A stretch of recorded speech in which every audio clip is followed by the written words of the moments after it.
सुखदेव जी कहते हैं राजन, दिति से दैत्य पैदा हुए, अदिति के द्वारा देवता पैदा हुए। अदिति से एक कन्या पैदा हुई थी जिसका नाम है रोचना। ये रोचना कन्या जो थी ये दैत्य वंश में व्याही थी त्वष्टा महाराज के लिए। त्वष्टा महाराज और रोचना से विश्वरूप का जन्म हुआ।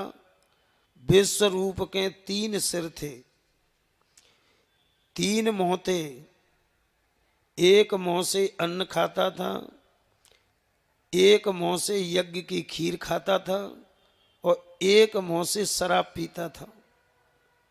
सज्जनोज वेद का विद्वान था। इसके पिता तुष्टा भी वेद के बड़े विद्वान थे। इसलिए देवताओं ने पुरोहित के रूप में विश्व रूप का चयन कर लिया कि ये हमारे विश्व रूप जी पुरोहित हैं। एक तो भांजो है और दूसरा विद्वान है, पुरोहित बना लिए। धीरे धीरे समय व्यतीत होता गया। एक दिन की बात है, इंद्र महाराज देवताओं के साथ बैठ करके अप्सराओं का नाच देख रहे थे। तब तक गुरु बृहस्पति जी महाराज सामने होके निकले। इंद्र इतना मस्त हो रहा था नाच में कि ये बृहस्पति गुरु को देख करके खड़ा नहीं हुआ आसन से। पवन देव ने कहा महाराज हम सब खड़े हैं गए, गुरु जी निकल के गए हैं और तुम कुर्सी पे ही बैठे रहे। सो इंद्र अहंकार में बोलो कि गुरु जी का कछु मोठ तुलाई ली है मैंने, जे तो निकलते ही रहेंगे, दसवें निकले तो मैं काकुल दंड बैठक सी लगाऊंगा। गुरु जी महाराज नाराज हो गए और नाराज होके स्वर्ग को छोड़ के चले गए। तो शुक्राचार्य गुरु जी ने दैत्य राजा वली से कहा, वली बन गो बेटा तेरो काम के कहा है गो गुरु जी के ताको गुरु रूठ जाए ताको तो सर्वनाश है गो। अब तू चढ़ाई कर दे स्वर्ग पे, तेरी विजय हो जाएगी। दैत्यों ने आक्रमण कर दिया स्वर्ग पे। सज्जनों देवता बड़े परेशान।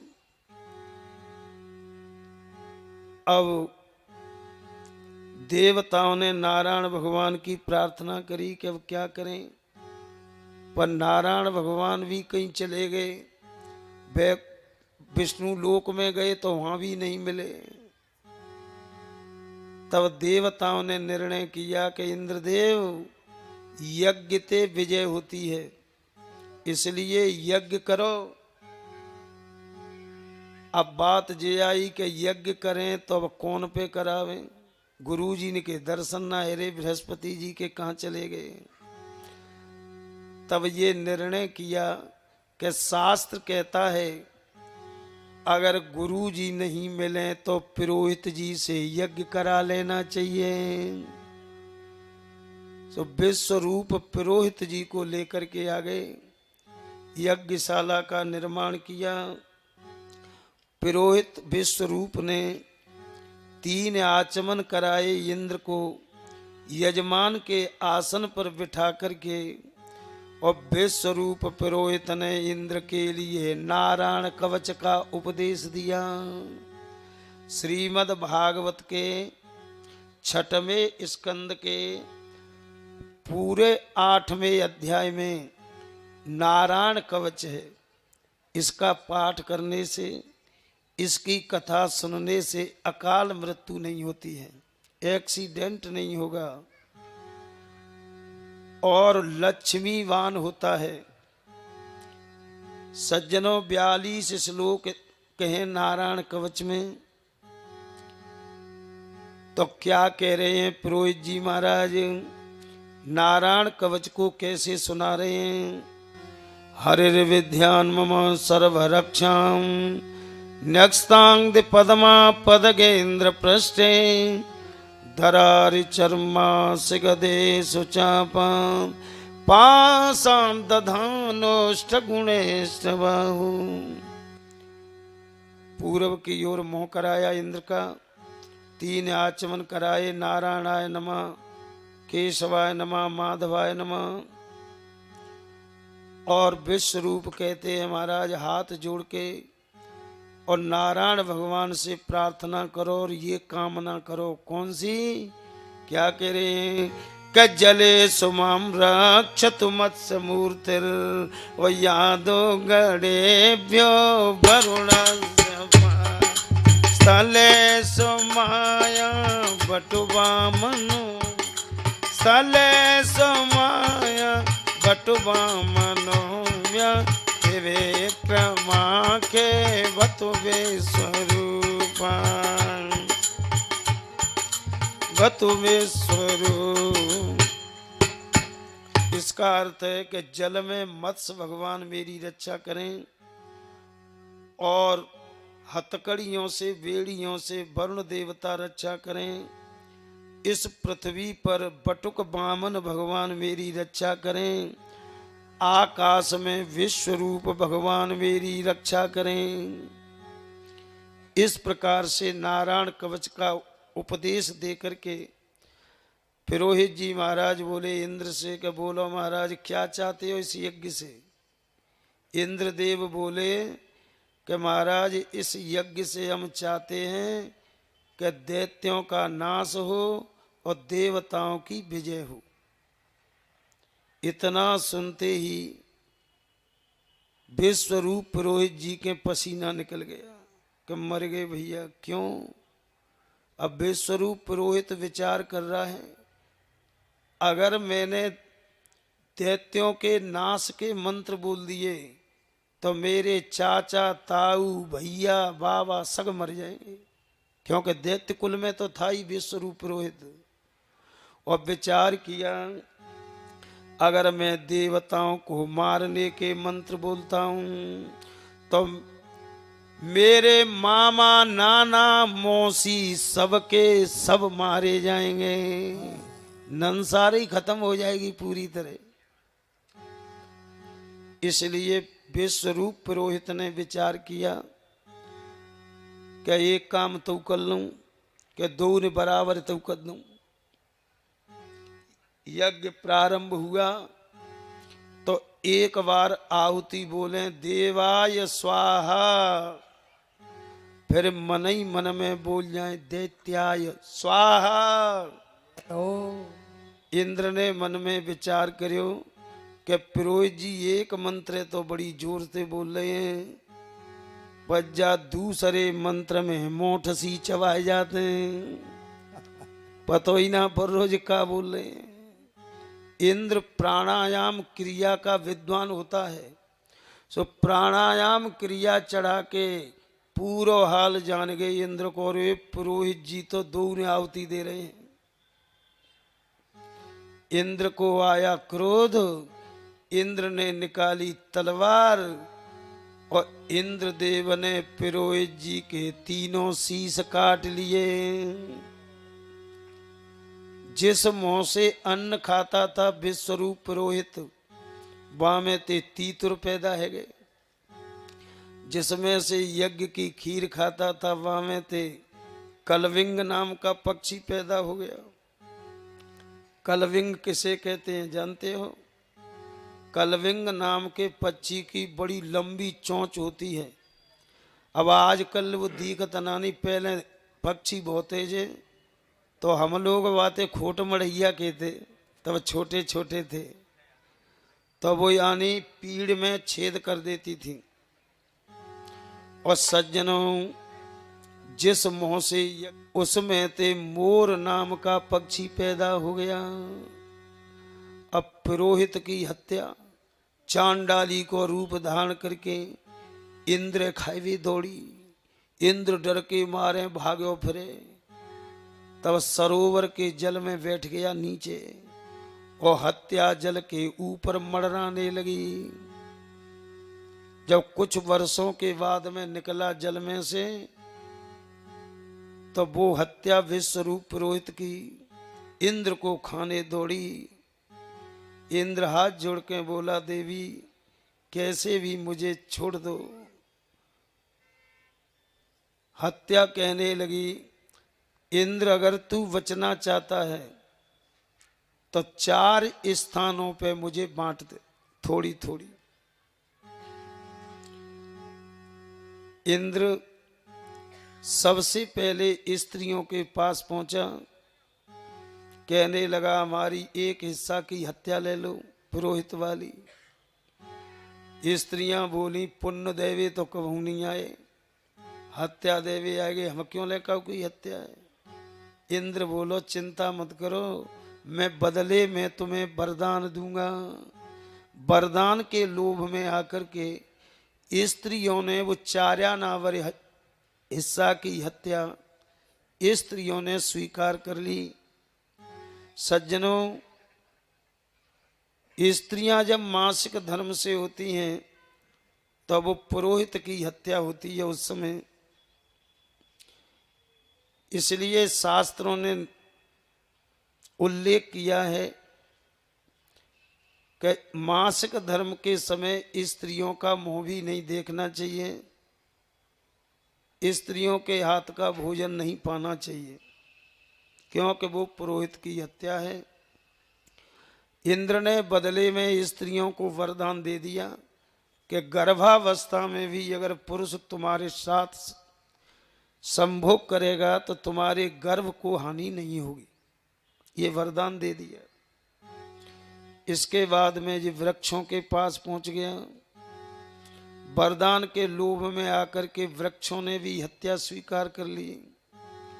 सज्जनों, जब वृक्ष में गोंद आता है तो वो पुरोहित की हत्या है, इसलिए गोंद को कभी नहीं खाना चाहिए और न उसका स्पर्श करना चाहिए।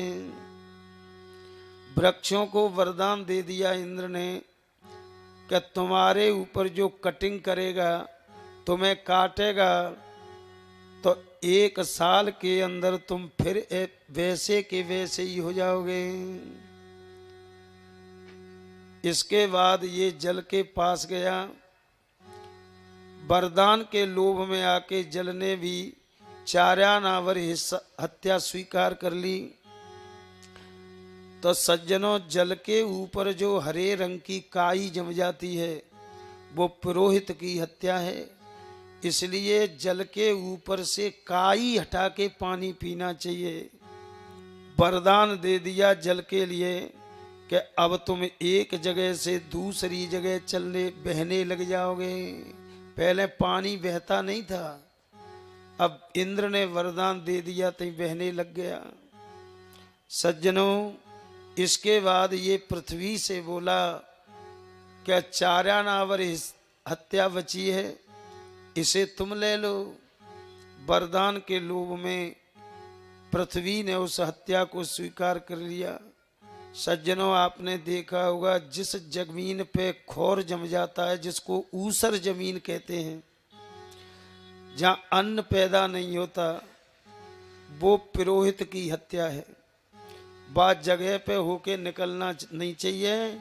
अगर निकल के आएंगे भूल से तो फिर स्नान करना चाहिए, तब शुद्ध होंगे। बदले में पृथ्वी को वरदान दे दिया कि अब जो तुम में गड्ढा खोदेगा तो तुम्हारे लिए कष्ट नहीं होगा। पहले पृथ्वी में गड्ढा खोदते थे तो पृथ्वी को कष्ट होता था, पृथ्वी रोती थी। वरदान दे दिया जब से, अब चाहे कितना भी गहरा गड्ढे खोदो, चाहे कितने भी खोदो पृथ्वी पे, अब पृथ्वी के लिए कष्ट नहीं होता। बोलिए सच्चिदानंद भगवान की जय। सुखदेव जी महाराज कहते हैं, राजन, हत्या शांत हो गई, तब विश्व रूप के पिता को, त्वष्टा को मालूम पड़ा कि मेरा बेटा विश्वरूप मार दिया इंद्र ने, और हत्या को भी इसने 4 जगह बांट दिया। तब इंद्र से जलन करके त्वष्टा महाराज कुपित हो गए। और यज्ञ करने लगे। और सज्जनों, यज्ञ में आहुति कौन से मंत्र से दे रहे हैं? इंद्र शस्त्रो विवर्धस्व स्वाहा। पर सज्जनों, क्रोध में यज्ञ हो रहा था, इसलिए क्रोध में मंत्र को अशुद्ध बोल गए त्वष्टा महाराज। भाई, क्रोध में तो कछु बोलो, कछु निकल तो मुंह से, ये स्वाभाविक बात है। और आप जानते हैं, अगर वेद मंत्र में स्वर की गलती हो गई तो उसका विपरीत अर्थ हो जाता है, एक अक्षर से ही फर्क पड़ जाता है। पहले जमाने की बात है, नौ दुर्गा का पाठ करवाया एक सज्जन ने, और दुर्गा के पाठ में एक श्लोक है, उदीक्षाम पातु कौमारी भार्याम रक्षतु भैरवी। कौमारी नाम की देवी मेरी उत्तर की दिशा से रक्षा करें, और भैरवी नाम की देवी मेरी पत्नी की रक्षा करे। भार्याम रक्षतु भैरवी, भार्याम माने मेरी स्त्री को की रक्षा करे, रक्षतु माने रक्षा करे, भैरवी माने भैरवी नाम की देवी। पर पंडित जी ते रक्षतु की जगह भक्षतु बोल गया, भार्याम भक्षतु भैरवी। अब अर्थ हो गया कि भैरवी नाम की देवी में स्त्री को भक्षण कर जाए। स्त्री मर गई 9 दिन। अब बड़ा जो है हल्ला मचो। तब सज्जनों, उसका निर्णय ये हुआ कि आचार्यों ने बनारस से आके न्यो कही, साहब पंडित जी तुम जब पाठ है सुनाए दो शुरू से अंत तक हमें, तब हम निर्णय करेंगे। अब वही श्लोक आया तो पंडित जी ये तो वही अभ्यास ही पर रोता ये बोलेगो,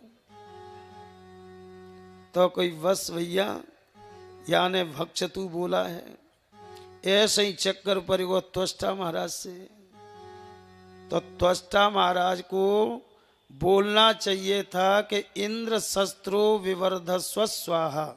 तो अर्थ हो गया इंद्रस्य शत्रु इंद्र शस्त्रु, यानी इंद्र को मारने वाला इस यज्ञ से पुत्र हो, ये अर्थ है। अब क्रोध में बोल कैसे गए? इंद्र शस्त्रो विवर्धस्व स्वाहा। शत्रु पे देर लगा दी। जब शत्रु पे देर लगा दी तो अंत उदात्त हो गया। उदात्त अनुदात्त स्वर जी होते हैं स्वर, और जिस शब्द का अंत उदात्त हो जाए तो व्याकरण क्या कह रहा है? अंतोदात्त बहुव्री, बहुव्री समास हो जाता है। तो पहले तो तत्पुरुष समास था, इंद्र से शत्रु, इंद्र का शत्रु पैदा हो, पर शत्रु पे देर लगाने से उदात्त स्वर हो गया। उदात्त स्वर हो गया तो बहुव्री समास हो गया। और बहुव्री समास कैसे व्याख्या करता है? इंद्र शत्रु यस्य। अब अर्थ हो गया इंद्र है मारने वाला जिसका, ऐसा पुत्र पैदा हो। बिल्कुल उल्टा हो गया, कहाँ इंद्र को मारने वाला और कहाँ अर्थ हो गया इंद्र है मारने वाला जिसका। इसलिए सज्जनों, यजमान अगर कोई यज्ञ अनुष्ठान कराना चाहता है तो जो नरवर काशी में वेद पढ़ करके पंडित आए हैं उन्हीं के द्वारा अनुष्ठान करवाना चाहिए। ये हम नहीं, शास्त्र कह रहा है। क्या कह रहा है? कि स्वर था प्रयुक्तो न तमर्थमा यथेन्द्र शत्रु स्वर तो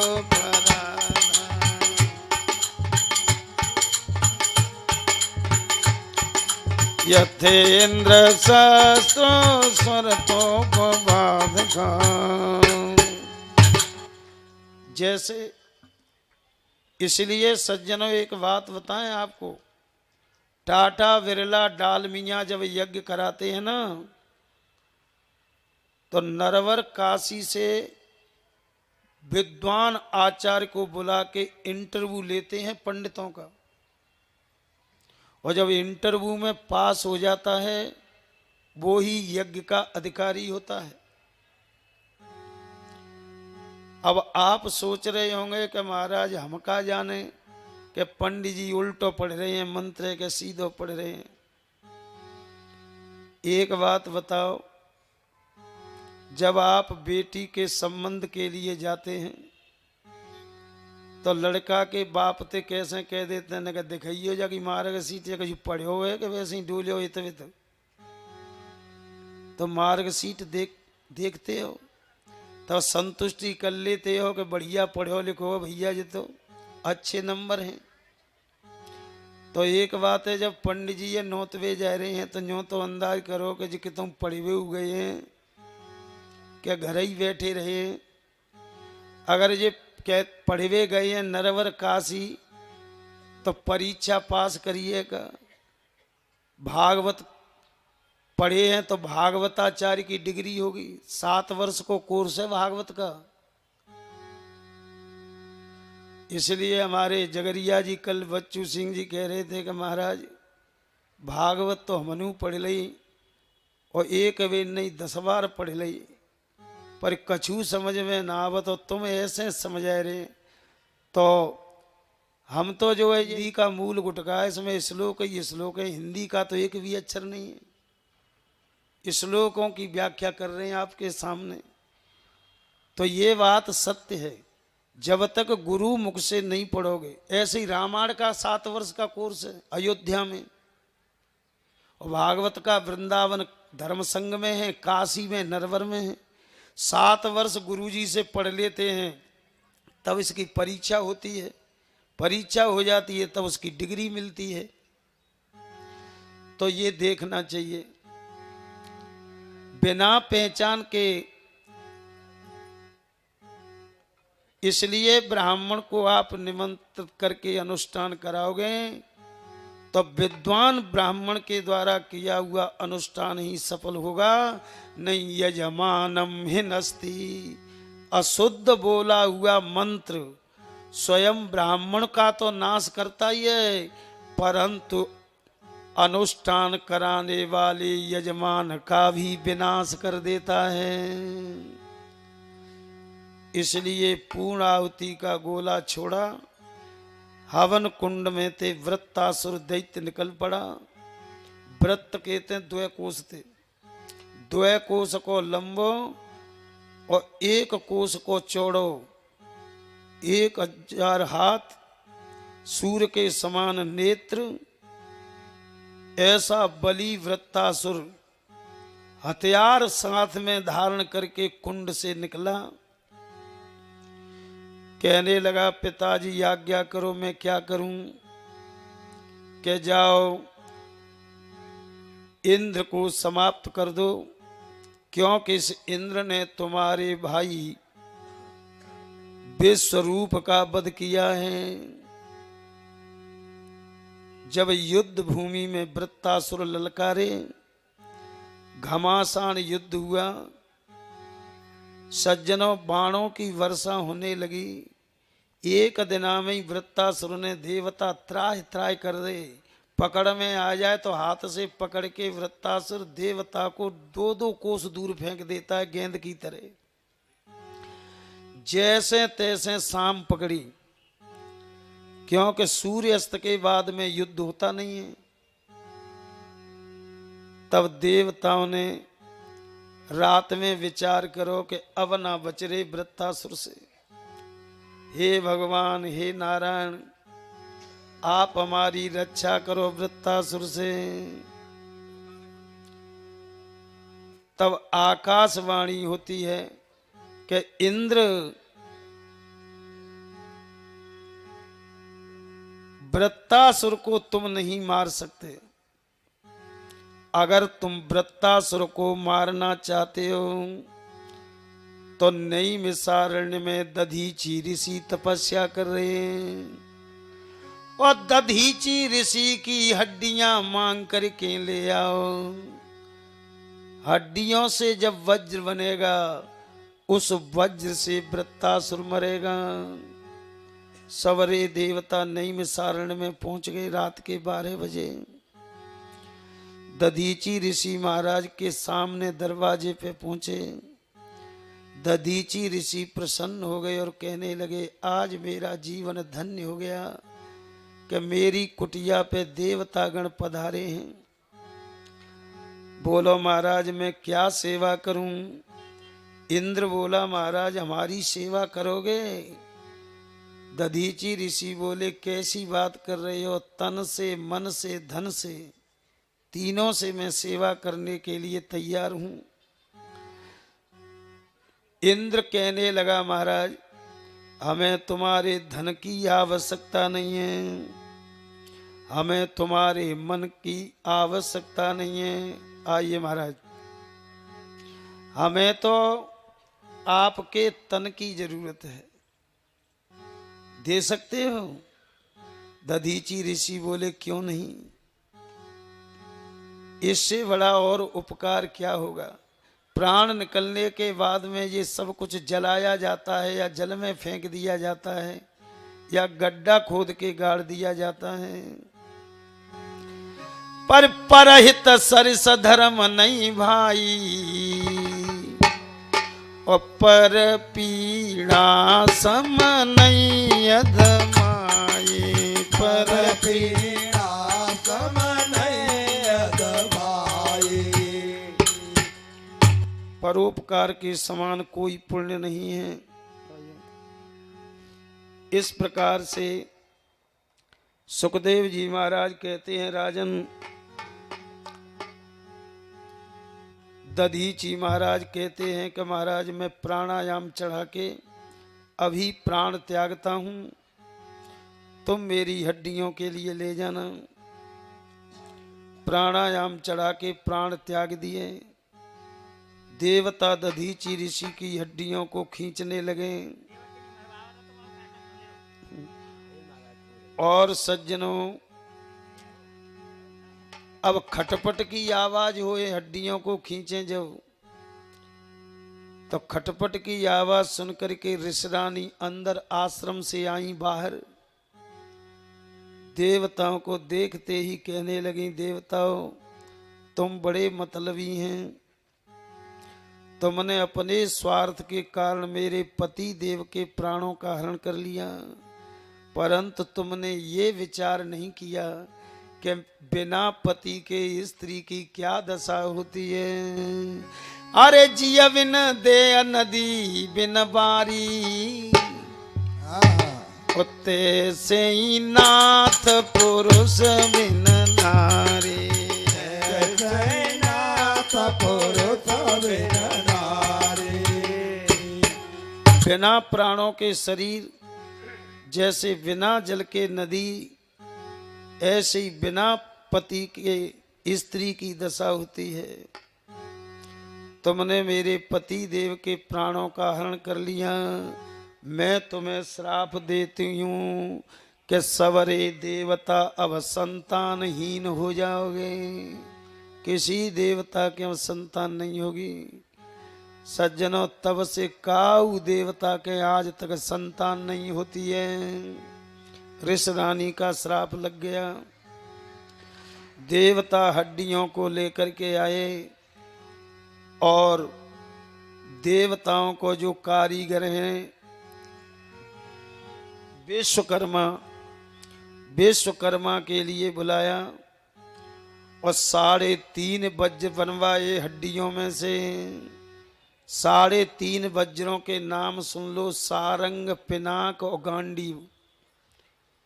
3 तो हो गए शस्त्र, वज्र। और वज्र कितने बड़ा है? 3.5। तो आधे में कौन है?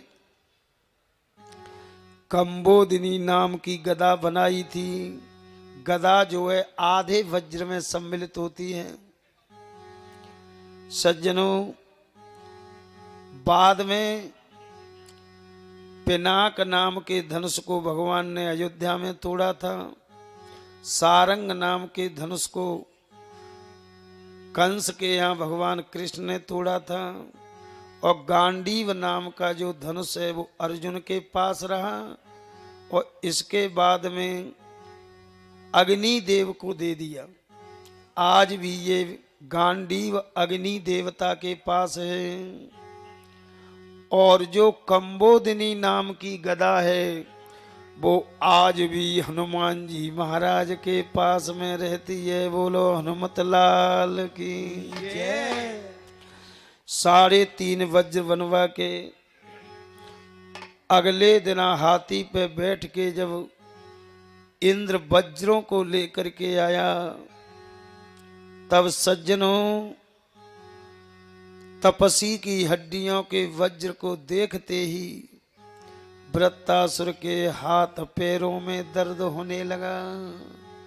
वृत्तासुर जान गया कि किसी तेजस्वी संत की हड्डी हैं, उनसे ये वज्र बना हुआ है। इसलिए वृत्तासुर इंद्र से कहने लगा कि इंद्र, अब मुझे मालूम पड़ गया कि मैं तेरे हाथ से बच नहीं सकता हूं, परंतु ये भी बात निश्चित है मैं तेरे से युद्ध जरूर करूंगा। क्यों करूंगा? तो क्या कह रहा है वृत्तासुर के दृष्टिया भवान में समवस्थित रिपु, यो ब्रह्मा गुरु भ्रातृ दृष्टिया निर्णोद्यायम सक्तम मच्छूल निर्विन्दयदादिचारा।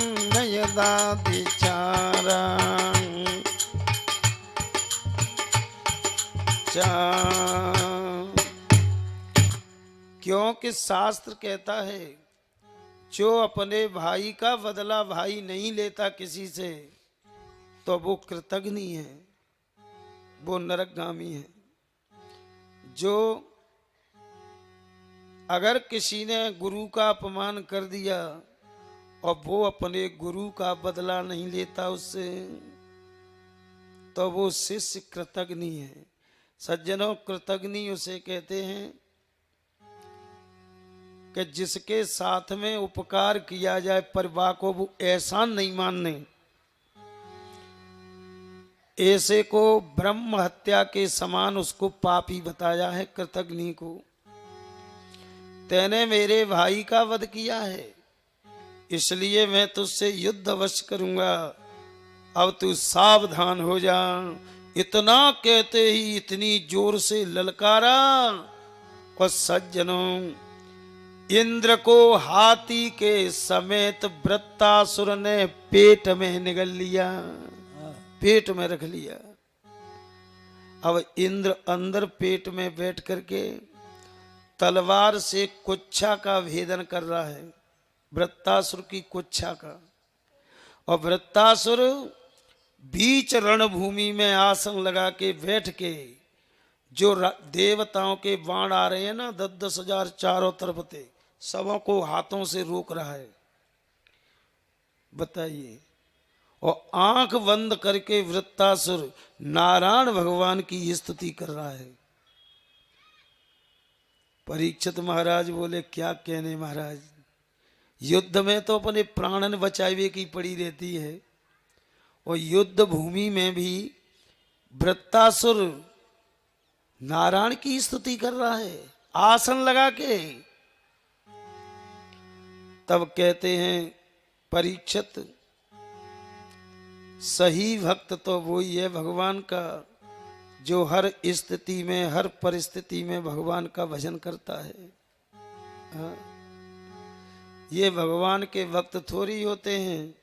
सज्जन से हमने सुबह पूछा, सेठ जी थे, मैंने की बोरे जी तुम्हारो तो 2.5 घंटा को रोज को नेम सुंदरकांड का पाठ करते हो, हनुमान चालीसा का करते हो, गायत्री जपते हो, तो नित्य नेम से फ्री हो गए? तो सेठ जी बोले, पंडित जी कछु मत पूछो, आज ना करो हमने कछु के। क्यों? हमारो लड़का जो आगरा गयो है रोडवेज ते बैठ के महाराज, वो हम को फोन लगा रहे हैं, घंटी तो जा रही है, पर फोन ना उठाए लो। अब महाराज टेंशन है वो दिमाग में कि फोन गिर पड़ो कि काऊ ने ले लो। सो वह टेंशन में हमन्ना आज को नित्य नेम करो। तो हम बोले तो बोरे जी फिर तो तुमने आज रोटी नहीं खाई होंगी टेंशन में। सो बोरे जी बोले वो तो पंडित 3 बेरा खाई लेंगे वो तक। तो रोटी ने कौन टेंशन नहीं भयो और नित्य नेम भगवान के भजन करने में टेंशन हो गया। सज्जनों ये भक्त नहीं, चलो टेंशन हो गया, चलो कोई बात नहीं, मानते हैं तो भोजन नहीं करते, भजन नहीं किया तो ना भोजन भी नहीं करते। सज्जनों जी ऐसे कहते हैं अध कुचले। और एक बात बताऊं, कल्याण तो 2 से होगा, या तो भगवान से प्रेम करो जैसा मीराबाई ने, तुलसीदास जी ने, कबीर जी इन्होंने किया है, और या फिर ऐसी दुश्मनी करो जैसी रावण ने करी, कंस ने करी। और सज्जनों एक बात बताएं, सपने में या तो अपना प्रेमी दिखता है और या अपना दुश्मन दिखता है, बुढ़ रखे माए दिखत हो। तो या तो तेल तिल में ही रहे और या घानी फिर जाए, और जो कहूँ अध कुछ लो रहे तो दीन ते जाए। अध कुछ लो रहे तो दीन ते जाए। तेल तिली में होगा तो तिली की कीमत बहुत अच्छी मिलेगी, और तुमने कोलू में पेद दई तो पीना की और तेल की दोनों की बढ़िया कीमत मिलेगी। और जो कहूँ तुमने पथराते अध कुचली कर दई तो 2 दीनते गई, न तो तेल के भाव बिचेगी और न बुयानी तिली के भाव बिचेगी। इसलिए भक्त तो वही होता है, परीक्षित से कह रहे हैं सुखदेव जी, कौन सा? जिस देश में जिस भेष में परिवेश में रहो, राधा रमण राधा रमण राधा रमण कहो।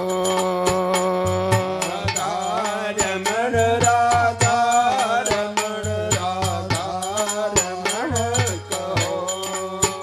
राधा रमण राधा रमण राधा रमण कहो।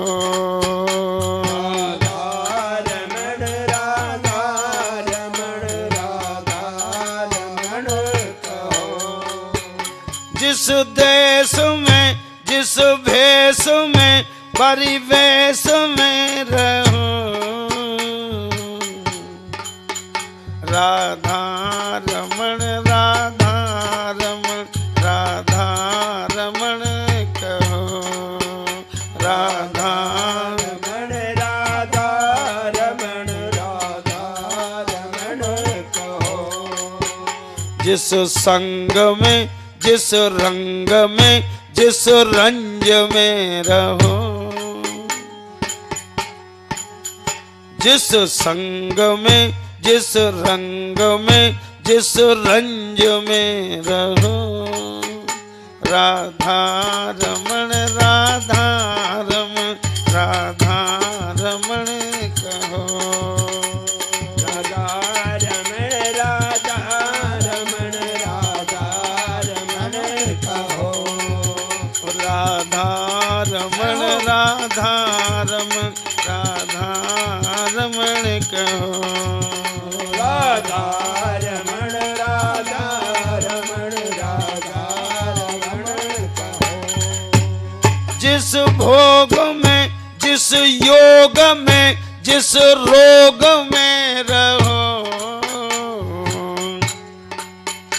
जिस भोग में जिस योग में जिस रोग में रहो, राधा रमण राधा रमण राधा रमण कहो। राधा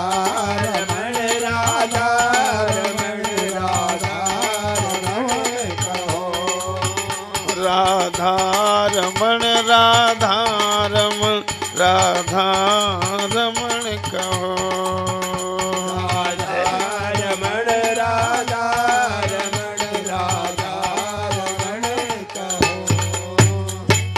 जिस धाम में जिस काम में जिस गांव में रहो, जिस धाम में जिस काम में जिस गांव में रहो, राधा रमण राधा रमण राधा रमण कहो। राधा रमण राधा रमण राधा रमण कहो। राधा रमण राधा रमण राधा रमण कहो। राधा रमण राधा रमण राधा रमण कहो। भक्त तो वही है भगवान का, हर स्थिति में, हर परिस्थिति में, हर देश में, हर भेष में, जो निरंतर भगवान का जप करता है। सुखदेव जी महाराज कहते हैं, राजन उधर में पेट के अंदर बैठ के इंद्र कुच्छा का भेदन कर रहा है वृत्तासुर का, और जिसकी पेट में अंदर कुच्छा काटी जा रही हो, कितना कष्ट होगा। और एक दूसरा कष्ट, देवताओं के जो बाण आ रहे हैं उन्हें हाथों से रोक रहे हैं।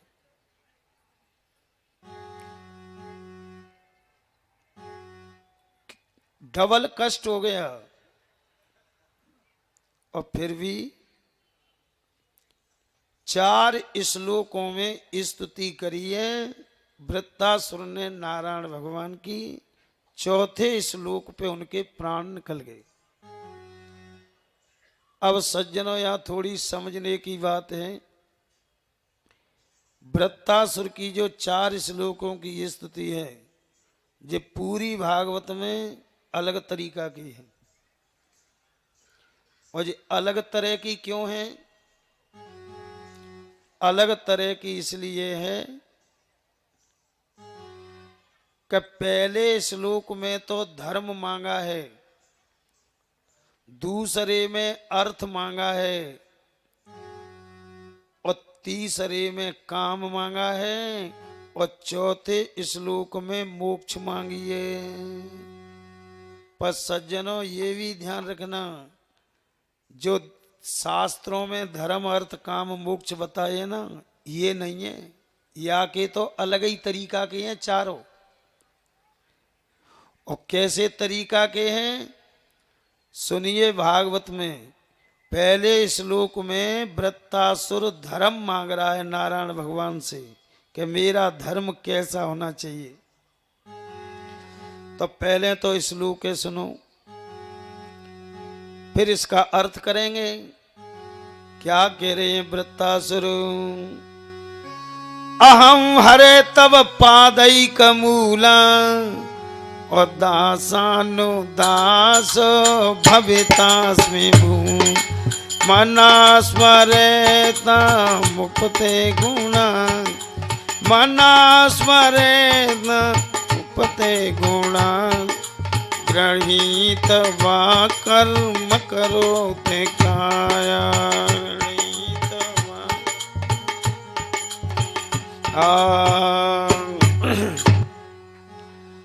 वृत्तासुर कहते हैं, महाराज मेरा एक यही धर्म होना चाहिए कि अहम हरे तब पादैक मूलम, मैं नारायण भगवान के चरणों का दास बना रहूं। फिर आधे श्लोक में कहता है, महाराज आप जो है स्वतंत्र हैं, हो सकता है तुम मुझे अपने चरणों का दास नहीं बना। और बात भी सही है। कोई आदमी यूं कहे कि व्यास जी हम तुम्हारे पैर छुएंगे, हम मने कहते हैं कि नहीं, हम नहीं छुएंगे।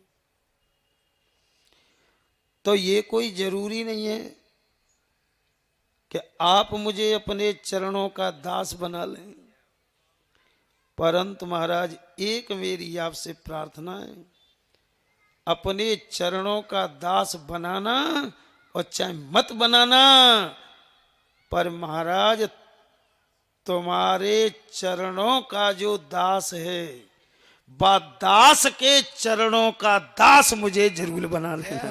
जय हो जय हो। दासानुदासो भवितास में भूगा, अपने दास के चरणों का दास मुझे बना देना, बस यही मेरा धर्म है। और मुझे शास्त्रों में जो धर्म बताया है उसकी मुझे कोई आवश्यकता नहीं है। धर्म के बाद में आया अर्थ। अर्थ कहते हैं पैसे से, पर ये पैसा नहीं मांग रहा। क्या मांग रहा है?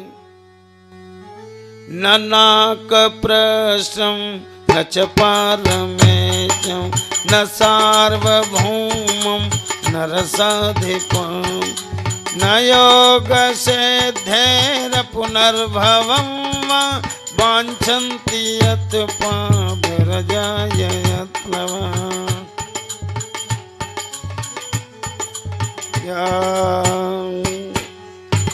महाराज, न तो मैं ब्रह्मा बनना चाहता हूँ, न शंकर बनना चाहता हूँ, न चक्रवर्ती राजा बनना चाहता हूँ, न मैं रसों का अधिपति कुबेर बनना चाहता हूँ। महाराज, मेरा तो काम केवल यही होना चाहिए कि समंजसात्वा विरहय्य कांक्षण। जैसे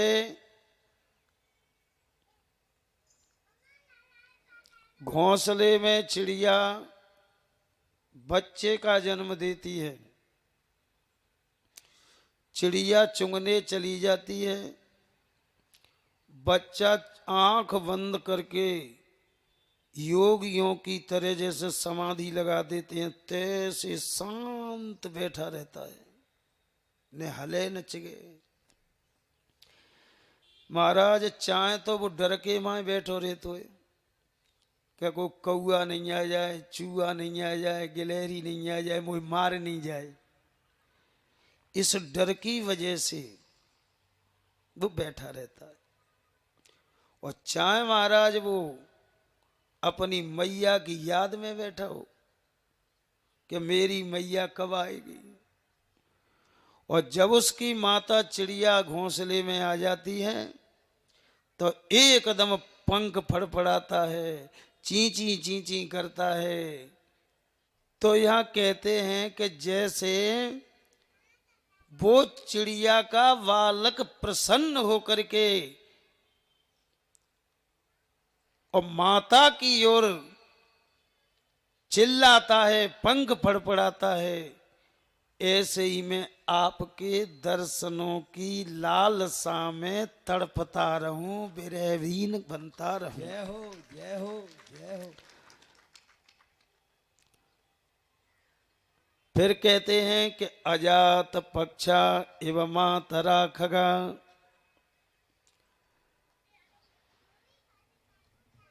महाराज, तुम यों सोच रहे होंगे कि चिड़िया का जो बच्चा है वो तो डर से, उसके में तो स्वयं की भावना निहित है। तो महाराज, जैसे गाय का जो बालक है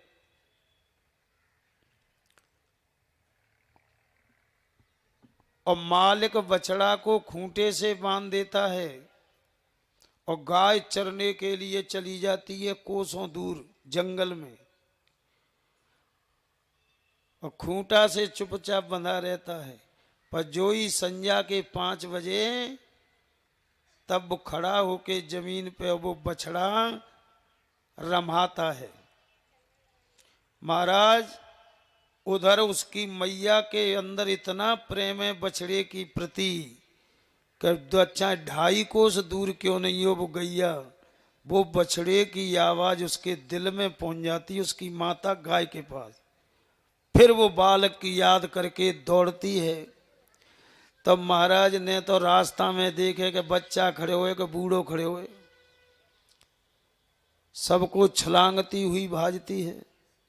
और जब अपने बछड़े के पास आती है तो बछड़ा अपने माता का स्तन पीता है, गाय का, तो वो बछड़ा हुड्ड देता है। आपने देखा होगा दूध पीते समय हुड्ड देता है। महाराज गाय उसको चाटती है तो मानो वो बछड़ा हुड्ड दे करके मैया ते यूं कह रहा है, अब ये तवते मैं मरे को भूखो। जय हो। इस प्रकार से मैं आपके दर्शन होने पर मैं तुम्हें ऐसे बछड़ा जैसे ठठोसन तुम्हें मैं दिखाता रहूं, बस ये ही मेरा काम होना चाहिए। जय हो। तब सज्जनों अर्थ के बाद में काम आया, ये उसका अर्थ है। अब काम में क्या मांग रहा है? अजात पक्षा शिव मातरा खगा अन्यम यथावम सतरा चौदा प्रियम प्रियमेव वैषण्ण मनोरविंदाक्षद दर्शते ताम।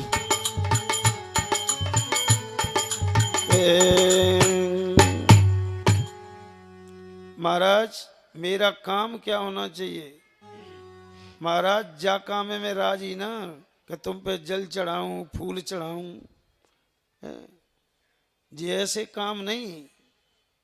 तब कहता कैसा काम होना चाहिए मेरा? कि प्रियम प्रियैवेव विषुण विषुण, जैसे प्रिया प्रीतम की याद में तड़पती रहती है, दिन में भूख नहीं लगती उसको, रात में नींद नहीं आती। सज्जनों ये जो प्रेम का भाव था ना, जी आज से 40 वर्ष पहले था।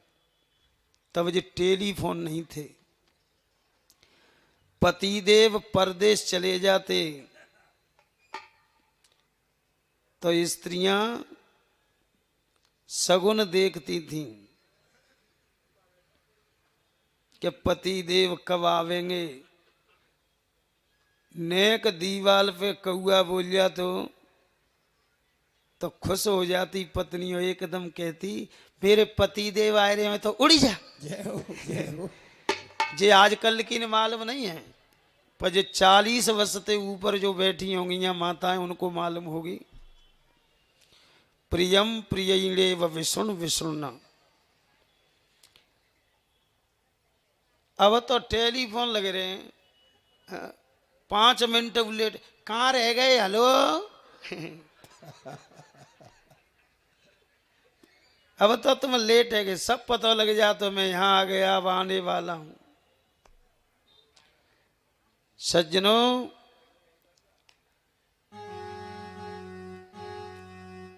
वो प्रेम शादी होकर के आई और पति देव बोले कि मेरी छुट्टी खत्म हो गई, अब मैं ड्यूटी पे जा रहा हूं फौज में, और 15 दिन जब ड्यूटी करूंगा तब मुझको 3 दिन की छुट्टी मिलेगी, तब मैं आऊंगा, तब तुमसे मिलूंगा।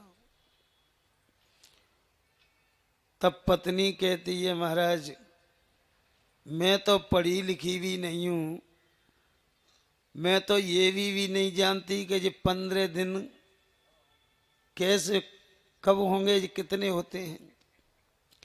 पतिदेव कहते हैं सुनो, दरवाजे पे कोलाते 15 लाइन खींचे देता हूं, और तू रोज सवेरे जगह और डोल डाल जाए तब 1 लाइन में मिटाल देना।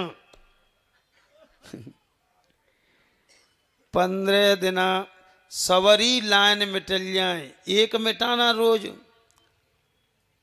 सवरी लाइन मिट जाएंगी, बस समझ लेना उसी दिन में आ रहा हूं।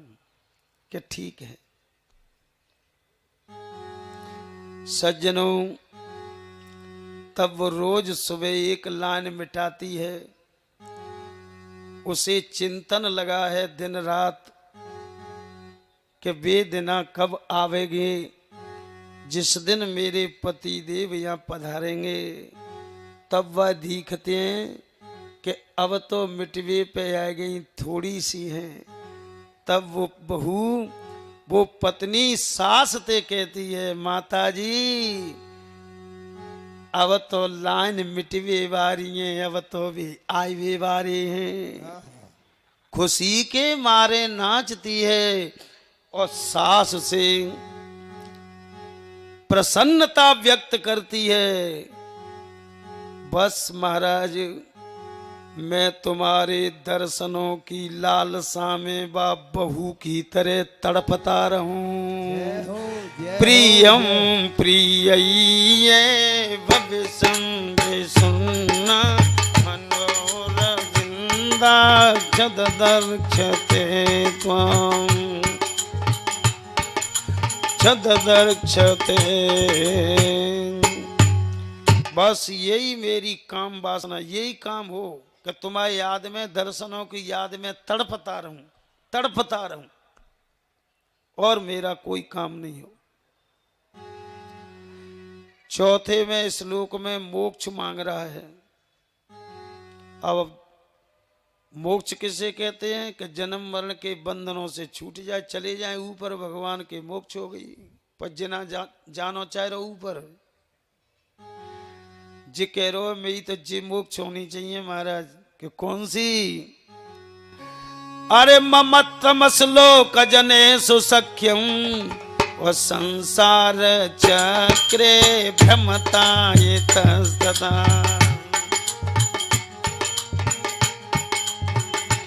अरे संसार चक्रे भ्रमता त्वन्मायात्मा तजद्वार गे स्वासक्त चेत जयनाथ भूयानाथ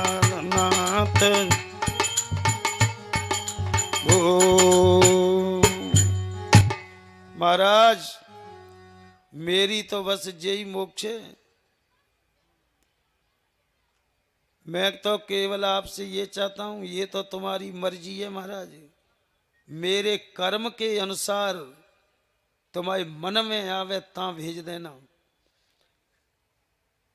कर्म के अनुसार अगर मेरे कुत्ता की योनि है तो कुत्ता योनि में भेज देना, बिल्ली की है तो बिल्ली में भेज देना, और कर्म के अनुसार मुझे चूहा बनना है तो चूहा बना देना। कोई चिंता की बात नहीं है।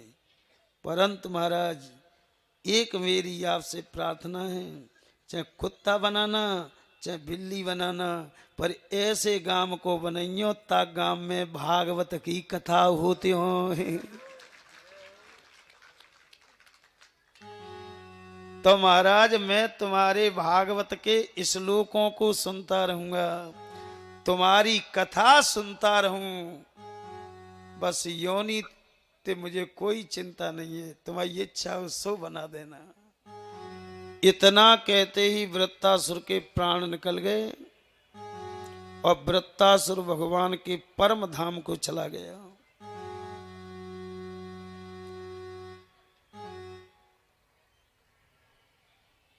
परीक्षित महाराज कहते हैं, गुरुजी एक बात हमारी समझ में नहीं आई।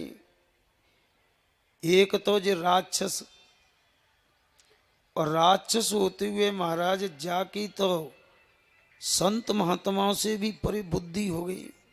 कैसी सुंदर इसने स्तुति की है। तो सुखदेव जी महाराज कहते हैं, राजन इसकी मरते समय पर बुद्धि इसलिए शुद्ध हो गई थी कि ये पूर्व जन्म में चित्रकेतु नाम का राजा था। आसीत राजा सार्वभौमा सूरसेने सुबई नृप। राजन, सार्वभौम चक्रवर्ती राजा था सूरसेन का बेटा चित्रकेतु। चित्रकेतु महाराज के 1,00,000 रानी थी। बड़ी रानी का नाम कृतद्युति है। 1,00,000 रानियां होते हुए भी चित्रकेतु महाराज के एक भी संतान उत्पन्न नहीं हुई। एक दिन चित्रकेतु महाराज अपने अंगिरा ऋषि गुरुजी के पास पहुंचे, जंगल में कुटिया में। कहने लगे, गुरुजी मेरे 1,00,000 रानी है, पर मेरे किसी से संतान पैदा नहीं हुई। अंगिरा ऋषि उसके दुख को देख करके बोले, चेला लड़का तो तेरे है जागो, पर एक बात को मुझे वचन दे दे के बोलो कि वाह को नाम तो हर्ष शोक रखना पड़ेगा। चित्रकेतु नहीं समझो जा मतलब है। बोले महाराज जाऊ को वचन का ले रहे हैं, तुम कहेंगे सो नाम धद देंगो। हाँ लड़का तो है जाए। सज्जनों, अंगिरा गुरु के आशीर्वाद से बड़ी रानी कृतद्युति गर्भवती हो गई और 9 महीना के बाद में बालक का जन्म हो गया। सज्जनों, जन्मदिन के उत्सव मनाए जा रहे थे। पूरा नगर प्रसन्न था कि आज महाराज का वंश चल गया। बधाइयां आ रही हैं। चित्रकेतु महाराज दोनों हाथों से दान दे रहे हैं। सज्जनों, जब वो बालक 10 दिन का हो गया, अपनी मैया के बगल में सो रहा था, तब एक कम 1,00,000 रानी सवरी इकट्ठी है के बतराने लगी कि बहन बड़ी रानी के तो लड़का है गो, अब तो महाराज जब बड़ी रानी ते प्रेम करेंगे, हम ते तो बोलेंगे भी नहीं। अब तो दूसरी रानी बोली, तो एक काम करो बहन, कहा जब बालक जहर दे के मार दे तो हम सग बहन एक उसी है जाएंगे। तो वो असली माता जो थी कृतद्युति, बात समेत 1,00,000 थी रानी, तो ये कम कर दो। बाकी की सवरी रानी जहर लेकर के चुपचाप गई और सज्जनों उस कमरे में जाकर के सोते हुए बालक मुंह में जहर डाल दिया। इतना भयानक जहर था कि सज्जनों बालक की आवाज भी नहीं निकल पाई और काले पीले झाग निकल गए मुंह में से। सुबह 4 बजे जब कृतद्युति मैया जगी, सोचने लगी आज मेरो लाला ने रोने जी दूध पियो, क्या बात है। सज्जनों, जब प्रकाश करके देखा लाइट जला के, तब बालक मरा हुआ पड़ा था। रानी कृतद्युति पछाड़ खा के पलंग पे थे नीचे गिर पड़ी और छाती पीट पीट के रोए लगी है। क्या दशा है रही है मैया कृतद्युति की, क्या कह रहे हैं सुखदेव जी भागवत में। अरे पपात भूमौ परिवृद्धया शुचुं, पपात भूमौ परिवृद्धया शुचुं, ममोह विभ्रष्ट चिरं रोहमर, ततो नृपांता पुरवर्तिनो जन नराश नार्यस्य निशम्य रोदनम्।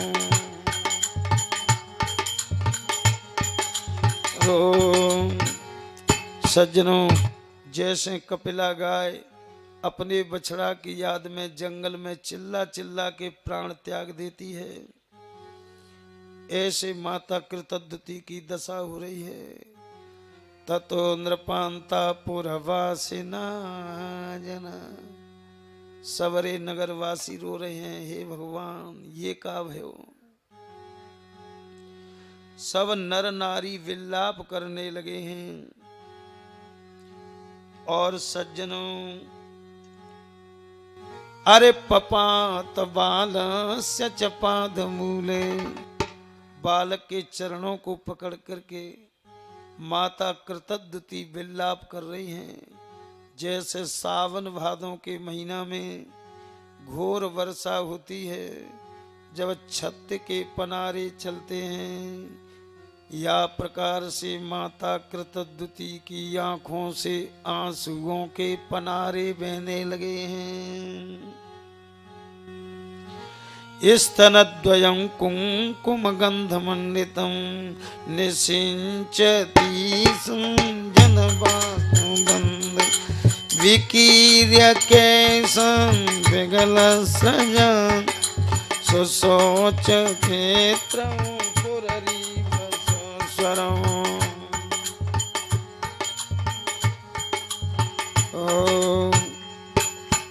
जैसे टिटा ट्यूली अपने अन्नाओं को भूल जाती है तो टें टें टें टें करके प्राण त्याग देती है बच्चों की याद में।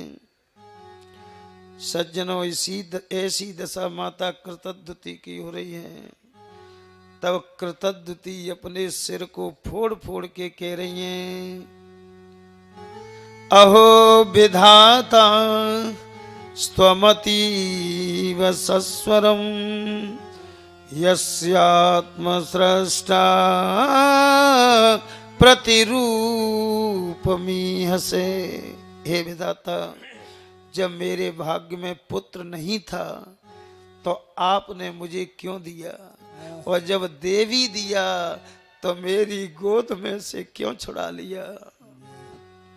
सज्जनों,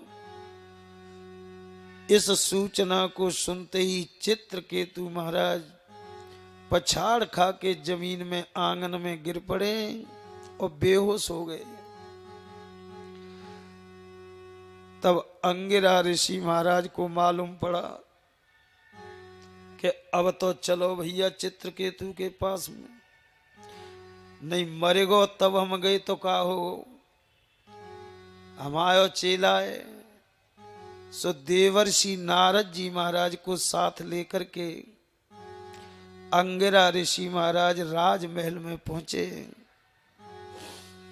अंगिरा ऋषि कहने लगे, चित्रकेतु गुरुजी को आया देख चरणों को पकड़ लिया और कहने लगा, गुरुजी जो पुत्र आपने दिया था वो मुझे छोड़ के चला गया। गुरुजी बोले, उसको तो जाना ही था, हमने कही ना तो से के बा को नाम तू हर्ष शोक रख देना। तो देख जब जन्म भयो तई तो हर्ष हैगो, 10,000 गैया तेने जन्म को नाम सुन तक हम दान कर दें खुशी में। अब मरेगो तई बिते कोई तो शोक हैगो, तैसो नाम रखो ताको गुण पूरो हैगो। चित्रकेतु बोलो, तो महाराज ऐसा तो नहीं देते तो बढ़िया, ये कोई दुख तो पहले कि मेरे बालक नहीं हो रहे।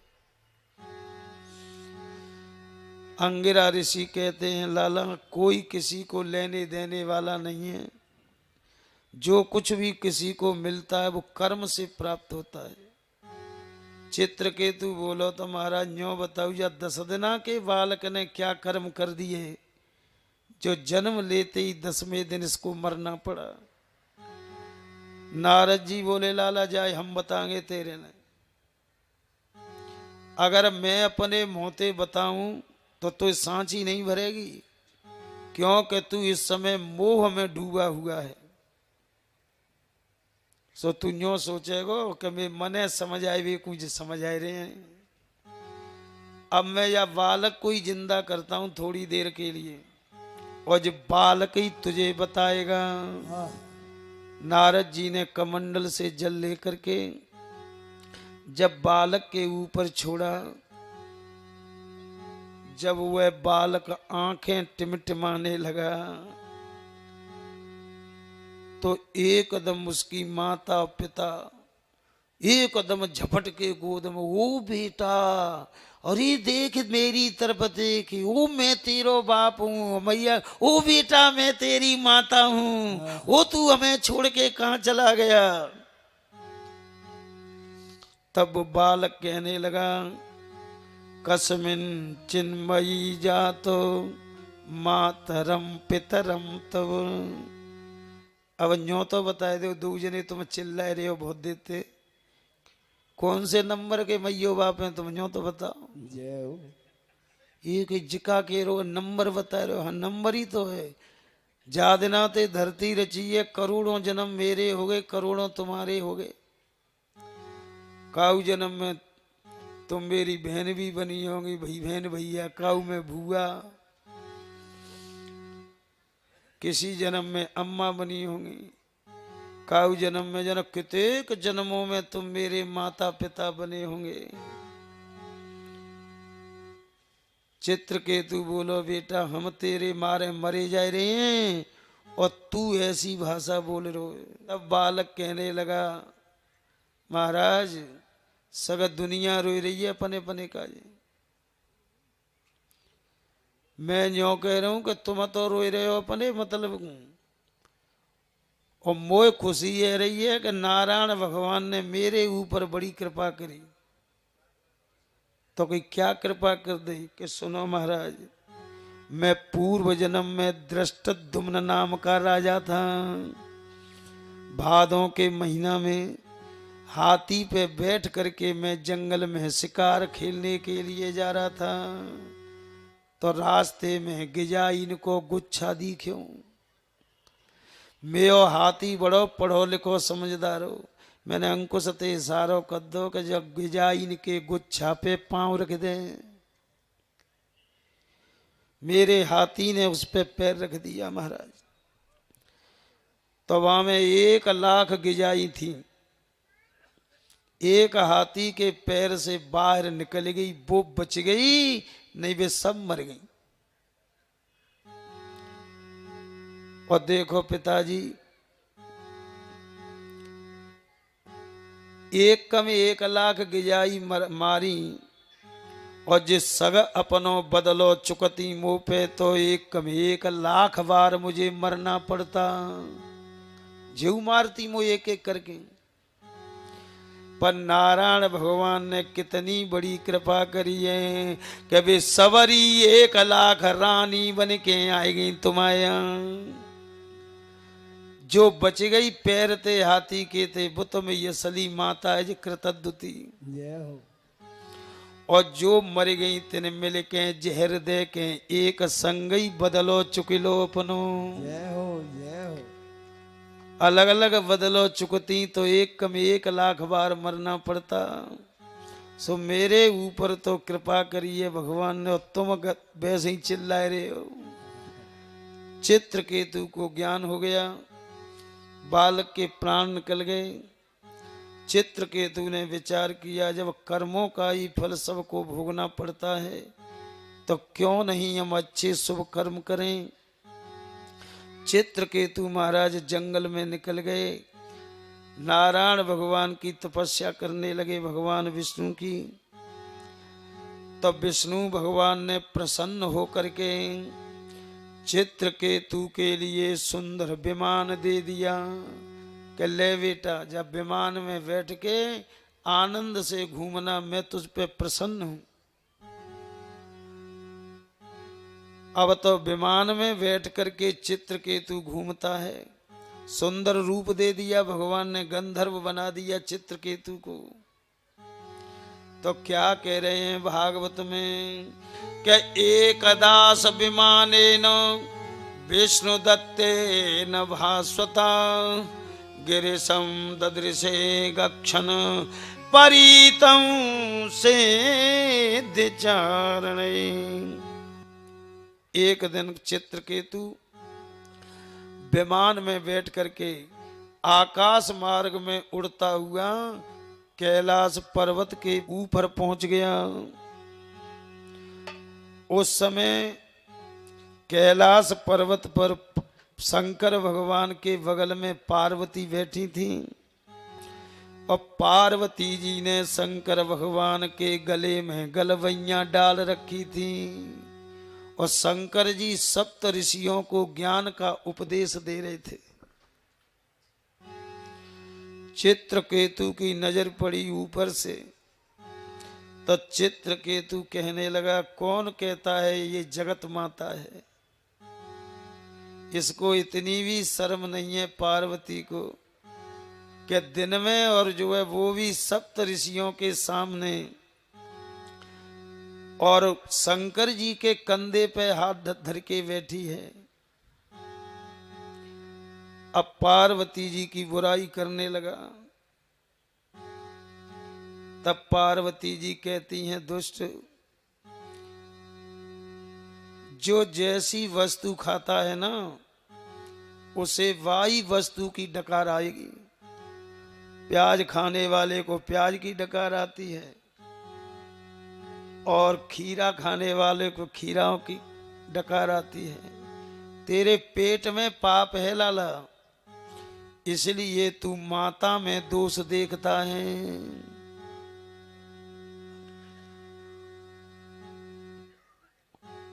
तेरे लिए विमान दे दिया विष्णु ने, सो तू न्यों समझ बैठो मैं जाने कौन हो गया। पार्वती जी ने श्राप दे दिया कि तू कपूत है, तू माता में दोष देखता है, तेरी तो बुद्धि राक्षस बुद्धि हो चुकी है। पार्वती ने श्राप दे दिया कि जा तू राक्षस हो जा। जय हो। विमान नष्ट हो गया। गिर पड़ो पार्वती के सामने, काला वर्ण हो गया। पैर पकड़ के माता पार्वती से के और रोने लगा और क्या कह रहा है, देव प्रपन्नार्ते हरे प्रसीद प्रसीद मातर जगतो प्रसीद बेस पाई में कमीश्वरी देव चराचर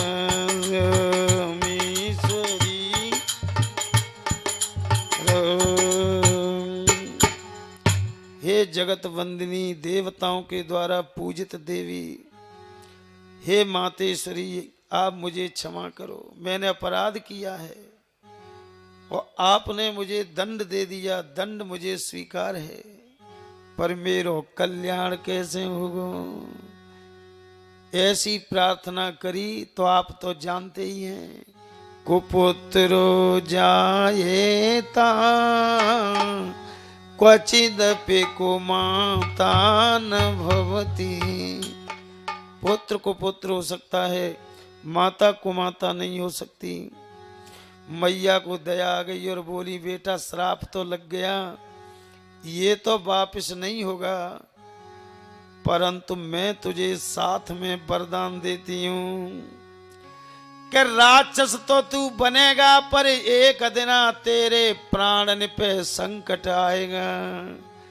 ता दिना तेरी बुद्धि नारायण भगवान में लग जाएगी और मरते समय जब तू नारायण की स्तुति करेगो, तब तू नारायण भगवान के परम धाम में पहुंच जाएगा। श्री राम जय राम जय जय राम, श्री राम जय राम जय जय राम, श्री राम जय राम जय जय राम, श्री राम जय राम जय जय राम, श्री राम जय राम जय जय राम, श्री राम जय राम जय जय राम, श्री राम जय राम जय जय राम, श्री राम जय राम जय जय राम। सुखदेव जी कहते हैं, राजन यही चित्रकेतु वृत्तासुर बना, इसीलिए पार्वती जी के कहने के अनुसार मृत्यु के समय से नारायण में स्मृति हो गई, जो नारायण भगवान के परम धाम के लिए चला गया।